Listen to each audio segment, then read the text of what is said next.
Hello dear students. आज का हमारा लेक्चर है लिबर्टी यानी कि स्वतंत्रता। इस लेक्चर में हम जानेंगे कि स्वतंत्रता से क्या अभिप्राय है, स्वतंत्रता का क्या इतिहास रहा है, स्वतंत्रता के लिए हमारे संविधान में क्या कॉन्स्टिट्यूशनल प्रोविजंस किए गए हैं, स्वतंत्रता के कौन कौन से प्रकार होते हैं, किस प्रकार से स्वतंत्रता की सुरक्षा की जा सकती है, और फाइनली निष्कर्ष। तो आइए शुरू करते हैं। सबसे पहले स्वतंत्रता के बारे में बताने से पहले मैं आपको बताना चाहूँगी कि स्वतंत्रता मनुष्य की सबसे ज़्यादा प्रिय चीज़ों में से एक है। स्वतंत्रता की उत्पत्ति आप उतनी ही पुरानी मान सकते हैं जितना कि मनुष्य की खुद की उत्पत्ति है। आप जानते ही हैं कि स्वतंत्रता के बिना मनुष्य का जीवन बहुत ज़्यादा मुश्किल हो जाता है। वो अपना व्यक्तित्व का वैसा विकास नहीं कर पाता जैसा कि स्वतंत्रता के होने पर कर सकता है। और आप जानते हैं कि जब भी मनुष्य की स्वतंत्रता पे चोट की गई है तभी हमने इतिहास में क्रांतियां देखी हैं, चाहे वो इंग्लैंड की गौरवपूर्ण क्रांति हो, चाहे वो अमेरिका का स्वतंत्रता संग्राम हो, फ्रांस की राज्य क्रांति हो, या खुद भारत का स्वतंत्रता संग्राम 1857 या 1947 ही क्यों ना रहे हों। इसी प्रकार की और बहुत सारी क्रांतियां हमने देखी हैं। और इन क्रांतियों के बाद जो नारे आए उनमें आपने देखा होगा कि स्वतंत्रता उनमें मुख्य स्थान रखती थी। जैसे हम फ्रांस की क्रांति के फेमस नारे में लिबर्टी, इक्वलिटी और फ्रेटर्निटी की बात करते हैं, है ना। इसी प्रकार से जो अमेरिका के स्वतंत्रता संग्राम है उसमें लिबर्टी, इक्वलिटी और परस्यूट ऑफ हैप्पीनेस की बात की जाती है। यानी विश्व के इतिहास में जितने जितनी आप क्रांतियां देखोगे वो सारे स्वतंत्रता की वजह से हुई हैं, जिसमें व्यक्तियों ने अपनी स्वतंत्रता प्राप्त करने की कोशिश की है और स्वतंत्रता को प्राप्त करने के लिए अपना सब कुछ न्योछावर करने तक में संकोच नहीं किया है। तो बेसिकली हम कह सकते हैं कि जो स्वतंत्रता है या जो भी अधिकार दिए जाते हैं उन सब का आधार स्वतंत्रता है। अगर स्वतंत्रता नहीं होगी तो व्यक्ति अपने अधिकारों को एंजॉय नहीं कर पाएगा, है ना। तो स्वतंत्रता जो है इसलिए मूल्यवान है। स्वतंत्रता का मतलब क्या होता है? बेसिकली जो लिबर्टी है वो लैटिन शब्द लिबर से निकला है, जिसका अर्थ होता है फ्री।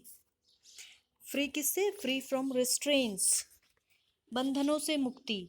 तो ये जो बंधनों से मुक्ति है वो किस प्रकार के बंधनों से मुक्ति या सभी प्रकार के बंधनों से मुक्ति, इस चीज को लेकर के हम लिबर्टी को दो भागों में बांट सकते हैं, एक नेगेटिव लिबर्टी और दूसरा पॉजिटिव लिबर्टी।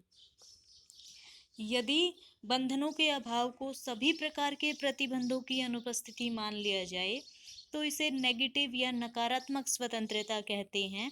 लेकिन जब हम केवल अतार्किक प्रतिबंधों के अभाव को स्वतंत्रता मानते हैं तो ऐसी स्वतंत्रता को हम सकारात्मक या पॉजिटिव लिबर्टी कहते हैं।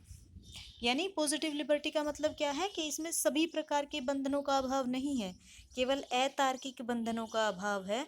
और दूसरा ये है कि व्यक्तियों को अपने अधिकारों के उपयोग के लिए जो सबको समान और पर्याप्त सुविधाएं, पर्याप्त जो अवसर हैं वो प्रोवाइड कराए जाते हैं।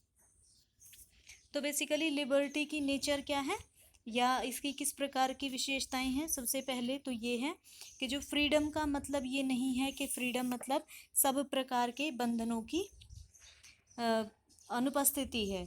जैसा कि आप देखेंगे जो प्रोफेसर बारकर हैं उन्होंने भी कहा है कि जिस तरीके से बदसूरती का ना होना ये नहीं माना जा सकता कि वो सुंदर है, उसी तरीके से बंधनों का ना होना स्वतंत्रता की गारंटी या स्वतंत्रता की निशानी नहीं मानी जा सकती है।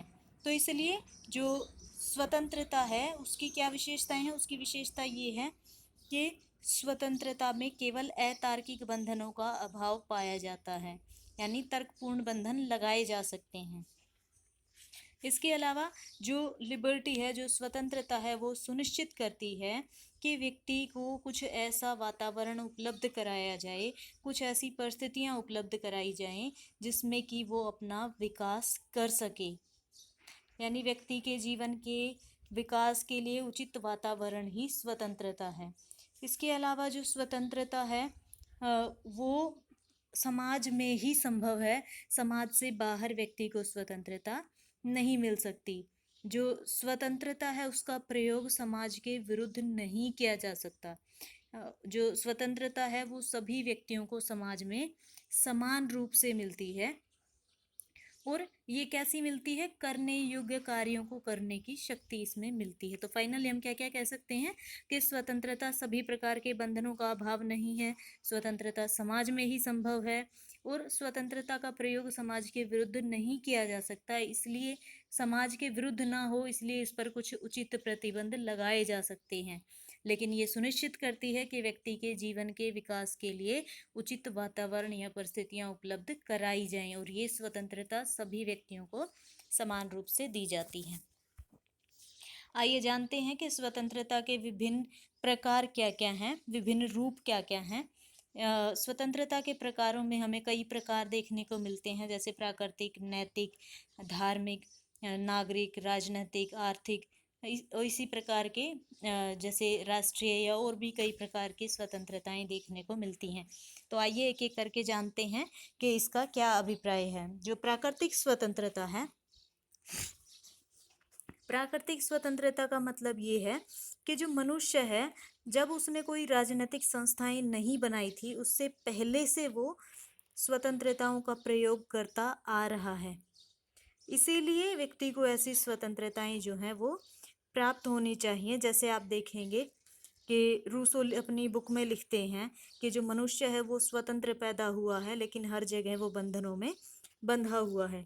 यहाँ आप एक तरीके से कह सकते हैं कि जब आपने राज्य की उत्पत्ति का सामाजिक समझौता सिद्धांत पढ़ा था, तो किस प्रकार हमने देखा था कि होब्स, लॉक, रूसो एक प्राकृतिक अवस्था की कल्पना करते हैं और बताते हैं कि किस प्रकार से उस दौरान भी व्यक्ति कुछ प्रकार की स्वतंत्रताओं का उपभोग करता था।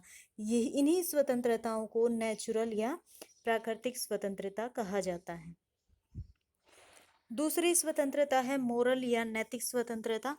नैतिक स्वतंत्रता से अभिप्राय उन स्वतंत्रताओं से है जो व्यक्ति के अपनी बुद्धि या विवेक के अनुसार या दूसरे व्यक्तियों के व्यक्तित्व को सम्मान देने के लिए वो निर्णय करता है ना।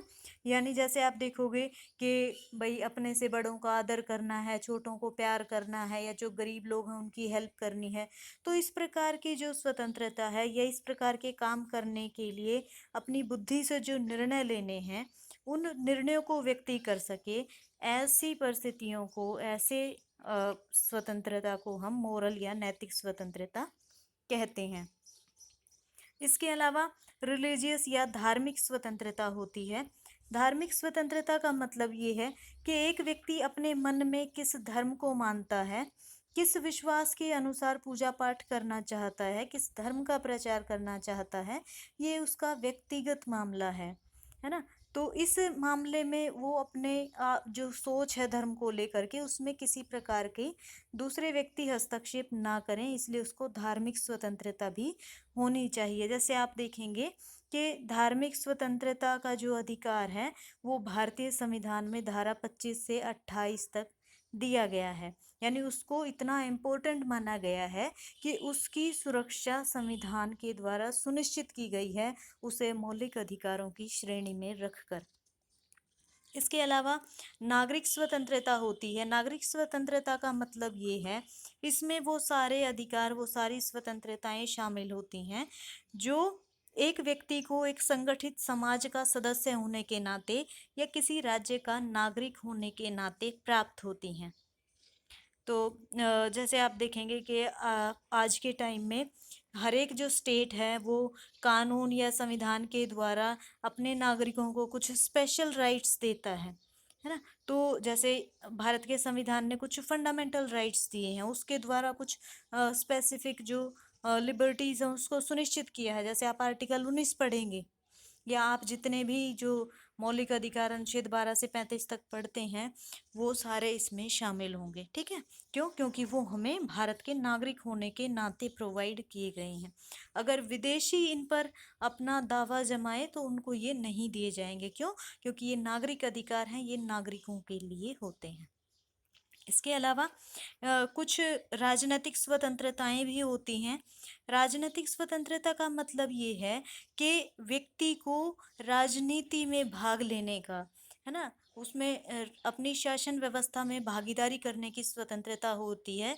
जैसे कि उसको अपने प्रतिनिधि चुनने का राइट होता है, उसको मतदान डालने की स्वतंत्रता होती है, खुद चुनाव में खड़े होकर चुने जाने का अधिकार होता है, या कोई जो पब्लिक पोस्ट है उसको प्राप्त करने का अधिकार होता है। अगर सरकार अच्छा काम नहीं करती है तो वो उसकी आलोचना कर सकता है।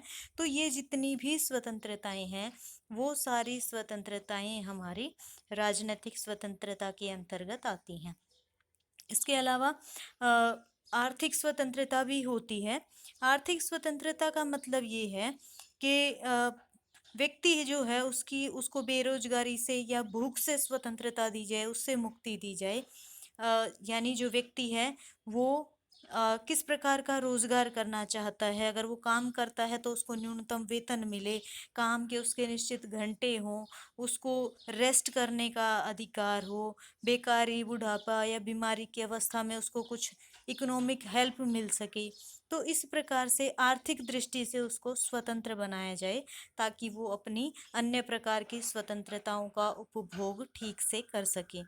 तो आप देखेंगे कि जो राजनीतिक स्वतंत्रता है, अगर हमें उसे ठीक से उपभोग करना है तो उसके लिए भी आर्थिक स्वतंत्रता पर काफ़ी बल दिया जाता है। तो इस प्रकार से जो स्वतंत्रताएं हैं वो इन कैटेगरीज में आपने पढ़ लिया है। इसके अलावा आप जो है कई बार व्यक्तिगत स्वतंत्रता की बात सुनेंगे, जो व्यक्ति के नितांत पर्सनल मामले हैं जिनका दूसरों पे कोई प्रभाव नहीं पड़ता, या आप राष्ट्रीय स्वतंत्रता की बात सुनेंगे, या और भी इस तरीके के कुछ और शब्द सुनते हैं। बेसिकली लिबर्टी के कई प्रकार हो सकते हैं, जिसमें हमने प्राकृतिक, नैतिक, धार्मिक, नागरिक, राजनीतिक और आर्थिक स्वतंत्रताओं को देख लिया है। तो आइए आगे बढ़ते हैं और जानते हैं कि ये जितनी भी प्रकार की स्वतंत्रताएं हैं, इन्हें कैसे सुरक्षित बनाया जा सकता है। आखिर क्या किया जाए कि कोई व्यक्ति की इन स्वतंत्रताओं को उससे ना छीन पाए। तो इसके लिए सबसे पहले तो जो देश का संविधान है, जो कॉन्स्टिट्यूशन है, जिसके अनुसार पूरी शासन व्यवस्था चलाई जाती है, वो कैसा होना चाहिए, वो रिटन होना चाहिए, लिखित में होना चाहिए। क्योंकि जब हमारी स्वतंत्रताएं लिख दी जाती हैं तो उनका उल्लंघन करना मुश्किल होता है, और अगर उल्लंघन कोई करे भी तो उसको उस रिटन डॉक्यूमेंट का रेफरेंस देके अपनी जो स्वतंत्रताएं हैं उन्हें पुनः प्राप्त किया जा सकता है। आप सभी जानते हैं कि अमेरिका का संविधान विश्व का सबसे पहला संविधान है जिसने लिख करके नागरिकों के मौलिक अधिकारों और उनकी रक्षा के उपायों का वर्णन किया है। हालांकि इंग्लैंड में जहाँ पे संविधान लिखित नहीं है, वहाँ भी उन व्यक्तियों के अधिकारों और स्वतंत्रताओं की रक्षा होती है, लेकिन वहाँ पे ये जो रक्षा होती है वो संसद द्वारा पास किए गए कानूनों और कुछ रीति रिवाजों या न्यायिक निर्णयों के द्वारा होती हैं। लेकिन हर एक देश की जो कल्चर है वो इतनी समृद्ध नहीं होती है कि वो रीति रिवाजों या कल्चर के थ्रू ये सब इंश्योर कर पाए। ऐसे में संविधान का लिखित होना बेहद आवश्यक है। दूसरा है डिक्लेरेशन ऑफ फंडामेंटल राइट्स, यानी जो मौलिक अधिकार हैं उनकी घोषणा। मौलिक अधिकारों की घोषणा का मतलब ये है कि कुछ अधिकार जो हैं वो देश के संविधान अपने नागरिकों के मूलभूत अधिकारों के तौर पर उनकी सुरक्षा सुनिश्चित करे, यानी देखे कि किन्हीं भी कंडीशन में उन अधिकारों को उल्लंघन ना किया जा सके। जैसे आप देखेंगे कि भारत के संविधान में अनुच्छेद 12 से 35 तक फंडामेंटल राइट्स का को घोषणा की गई है, और इन फंडामेंटल राइट की सुरक्षा संविधान में ही सुनिश्चित कर दी गई है कि अगर कोई इनका उल्लंघन करता है तो व्यक्ति आर्टिकल 32 के तहत सर्वोच्च न्यायालय की शरण में जा सकता है। इसके लिए न्यायपालिका का कार्यपालिका और विधानपालिका से अलग होना, यानी स्वतंत्र न्यायपालिका का होना भी ज़रूरी है, ताकि वो व्यक्ति की स्वतंत्रता को सुनिश्चित कर सके। क्योंकि अगर न्यायपालिका जो है वो कानून बनाने वाली संस्था का पक्ष लेगी तो वो गलत कानूनों को भी या स्वतंत्रता का हनन करने वाले कानूनों पर भी कार्रवाई नहीं करेगी। अगर वो कानून लागू करने वाली संस्था का पक्ष लेगी तो अगर कानून इस तरीके से लागू किए गए जिससे स्वतंत्रताएं नष्ट होती हो, उस बारे में ये कुछ नहीं कर पाएगी। लेकिन अगर वो कार्यपालिका और विधायिका दोनों से अलग होगी तो ऐसे में वो निष्पक्ष होकर निर्णय ले पाएगी और व्यक्तियों की स्वतंत्रता की रक्षक बन पाएगी। तो इंडिपेंडेंट जुडिशरी का होना भी स्वतंत्रता के रक्षा के लिए ज़रूरी है। इसके अलावा रूल ऑफ लॉ यानी कानून का शासन होना चाहिए। कानून के शासन का मतलब है कि कानून की दृष्टि में सब समान हो। एक देश में जितने भी नागरिक हैं, चाहे वो स्त्री हो, पुरुष हो, चाहे वो धनी हो या निर्धन हो, चाहे उनका सोशल स्टेटस कुछ भी हो, कानून उनके साथ किसी प्रकार का भेदभाव ना करे। अगर कोई व्यक्ति गलती करता है तो उसको सेम अपराध के लिए समान दंड दिया जाए। तो जो कानून का शासन जब तक होगा तब तक व्यक्ति विशेष के साथ भेदभाव नहीं होगा और सभी व्यक्तियों की जो स्वतंत्रता है वो सुनिश्चित की जा सकेगी। इसके अलावा विजिलेंट सिटीजन होने चाहिए, यानी आपके जो सिटीजन हैं वो जागरूक होने चाहिए और जो प्रेस है वो ईमानदार होनी चाहिए। इससे क्या होगा, अगर जो सिटीजन है, जो नागरिक हैं, वो पढ़े लिखे हैं, वो अपने अधिकारों और स्वतंत्रताओं के प्रति जागरूक हैं, तो जब भी कोई शासक उनकी स्वतंत्रताओं पर आक्रमण करने की कोशिश करेगा, उनकी स्वतंत्रताओं को कम करने की कोशिश करेगा, तो वे ऐसे शासक के खिलाफ खड़े हो सकते हैं। वो अपनी स्वतंत्रताओं को सुनिश्चित कर सकते हैं। तो विजिलेंट सिटीजन का होना और फ्री और ऑनेस्ट प्रेस का होना भी स्वतंत्रताओं की सुरक्षा सुनिश्चित करने के लिए ज़रूरी है। इसके अलावा इकोनॉमिक सिक्योरिटी यानी कि आर्थिक सुरक्षा होना भी ज़रूरी है। जिस देश में धनी और निर्धन के बीच में बहुत ज़्यादा गैप होता है, बेरोजगारी और भुखमरी होती है, उस देश के जो नागरिक हैं वो स्वतंत्रता वास्तविक रूप में नहीं उपभोग कर पाते हैं। जिस व्यक्ति के पास खाने के लिए कुछ नहीं है, वो अपने राजनीतिक अधिकारों का कभी अच्छा प्रयोग नहीं कर पाता।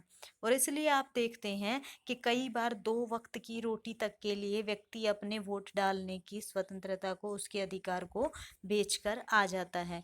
तो इसलिए व्यक्ति की जो बेसिक नीड्स हैं, जो उसको कम से कम उसकी बेसिक नीड के लायक इकोनॉमिक सिक्योरिटी जो है वो प्रोवाइड कराई जानी चाहिए।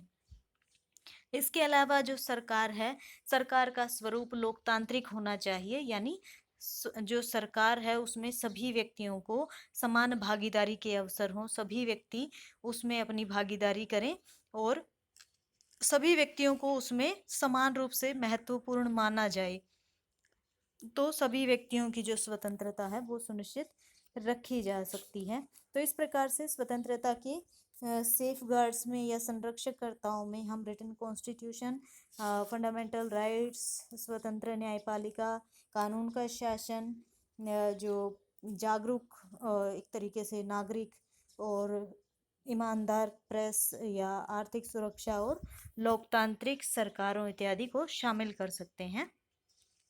ये सारी चीज़ें अगर हमारे पास होती हैं तो ये मिलके इंश्योर करती हैं कि लोगों की जो स्वतंत्रताएं हैं वो सुरक्षित रहें, उन पे किसी प्रकार का आक्रमण ना हो।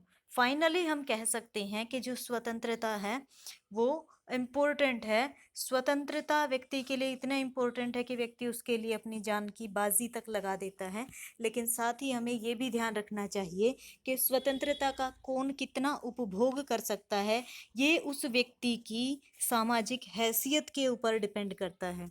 फॉर एग्जाम्पल, जैसे घूमने फिरने की स्वतंत्रता हमारे संविधान ने सबको दी है, लेकिन आप ही देखिए कि क्या एक टाटा अंबानी घूमने फिरने की स्वतंत्रता का अच्छा उपयोग कर पाएगा, या एक गरीब व्यक्ति जिसके पास 2 वक्त का खाना नहीं है वो व्यक्ति उसका अच्छा उपभोग कर पाएगा, है ना। इसी प्रकार से आप देखेंगे कि और जो दूसरे प्रकार की स्वतंत्रताएं हैं वो भी व्यक्ति की सामाजिक हैसियत के ऊपर डिपेंड करती हैं। इसीलिए ऐसा कहा गया है कि समाज में अगर सबको स्वतंत्रता देनी है तो उसके लिए पहले सबको समान बनाना होगा, सबके लिए समानता की परिस्थितियां पैदा करनी होंगी। तो आइए जानते हैं कि आज के लेक्चर में हमने क्या क्या देखा। सबसे पहले हमने जाना कि जो लिबर्टी है वो लिबर शब्द से निकला है, जिसका अर्थ है बंधनों का अभाव। फिर हमने इसके आधार पे इसके दो डायमेंशंस देखे, जिसमें हमने नेगेटिव लिबर्टी और पॉजिटिव लिबर्टी की बात की। इसके बाद हमने स्वतंत्रता की विशेषताओं को देखा। फिर हमने इसके प्रकार के बारे में जाना और लास्ट में हमने देखा कि ऐसे कौन से तरीके हैं जिनसे हम स्वतंत्रता को सुरक्षित बना सकते हैं, यानी स्वतंत्रता के संरक्षक कौन कौन से हैं, इनके बारे में हमने डिटेल से डिस्कस किया। तो ये था हमारा आज का लेक्चर। नमस्कार। Thanks for your kind attention.